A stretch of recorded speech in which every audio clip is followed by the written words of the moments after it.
All right, let's jump right in. If you think teaching kids about money is still just about, counting coins and saving up for a bike, well, things have changed a lot.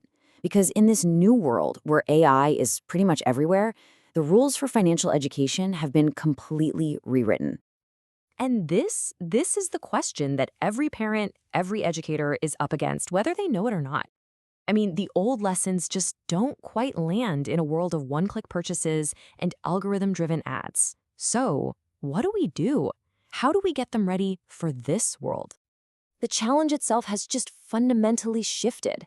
Resisting a buddy who wants you to buy some candy, that's one thing. But resisting a super smart, hyper personalized algorithm that knows exactly what you like, what you click on, what you even hesitate on, that is a whole different ballgame. The friction to spend is gone, and the pressure to buy is now totally invisible, and it's on 24/7. So let's actually define this new battlefield, because it's not happening in the toy aisle at the store anymore. Nope. It's happening right there on their screens, every single day. Think about it like this. Today's kids have this sort of invisible friend whispering in their ear. But unlike past influences, like a TV commercial you see once, this one is always there. It's persistent, it's personal, and it's brilliantly designed to learn your child's wants and dreams, all with the goal of getting them to consume. And here's a perfect example from the gaming world, that limited time offer. It's all about creating artificial urgency. This isn't just your kid having bad impulse control. The game itself is engineered to create anxiety and pressure them into making a fast, emotional, and, well, financial decision. Or how about this one? We've all been there. These platforms are literally built to make stopping harder than continuing. And that builds a habit of passive consumption that really easily spills over from just watching shows to spending money. It totally removes that natural pause where we'd normally stop and make a conscious choice. This is just the digital version of old school peer pressure, but it's on steroids. It's not just one friend saying, hey, that's cool. It's an algorithm that implies everyone thinks it's cool, which creates this intense fear of missing out. It's so much more powerful. And what this all tells us is that the old tools, like teaching them to budget, just aren't enough anymore. We can't just teach kids how to track their money. We have to teach them how to think clearly when they're surrounded by a constant flood of influence. The new core skill, the new superpower, is judgment. So the big question is, how do we build this judgment?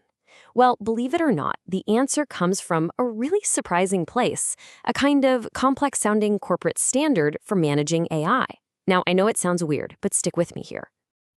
Okay, so it's called ISO 42001, but don't worry about the name or the number. The core idea is all that matters, and it's actually really simple.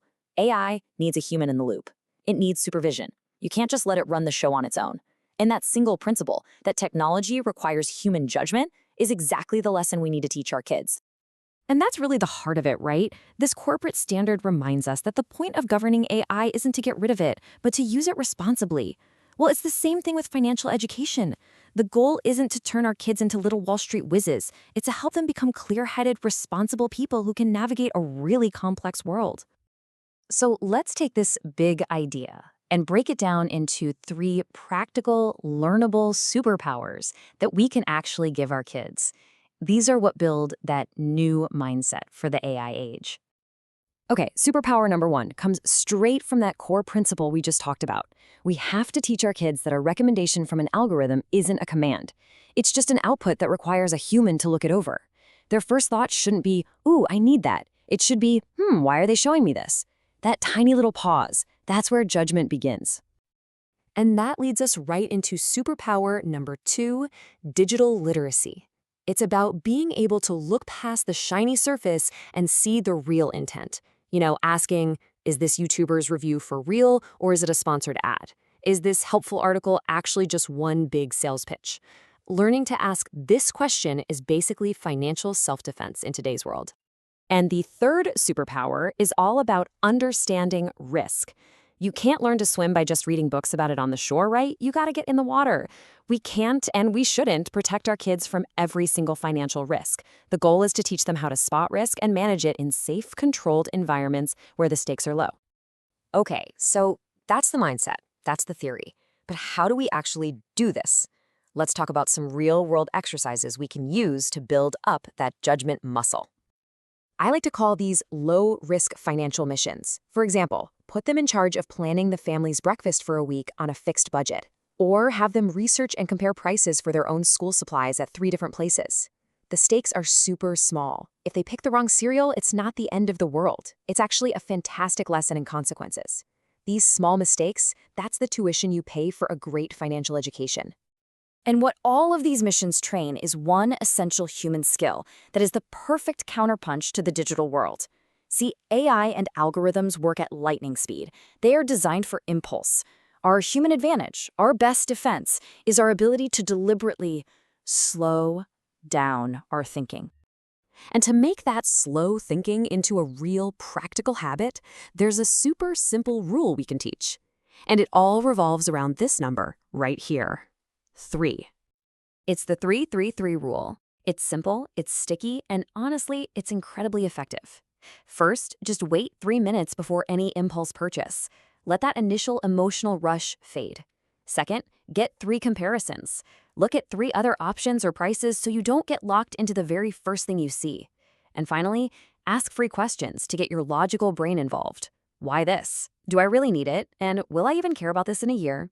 It's a framework that builds a real habit of thoughtful consumption. So as we start to wrap this up, what's the real goal here? What's the ROI on all this effort? Well, it's something way, way more valuable than just a healthy savings account. What we're really talking about is a huge shift in what financial education even is. We're moving away from a focus on the mechanics of money, accounting, saving, and we're moving towards a focus on the philosophy of the mind. The end goal isn't just accumulating wealth, it's achieving what you could call thinking autonomy.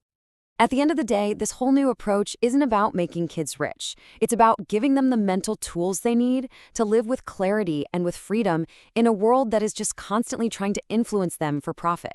It's about teaching them to be the masters of their own minds and their own decisions. So I'll just leave you with this to think about. In a world of infinite recommendations, a world saturated with personalized nudges and automated suggestions, what is the real value of a single, truly independent thought? It might just be the most precious asset we can help them build.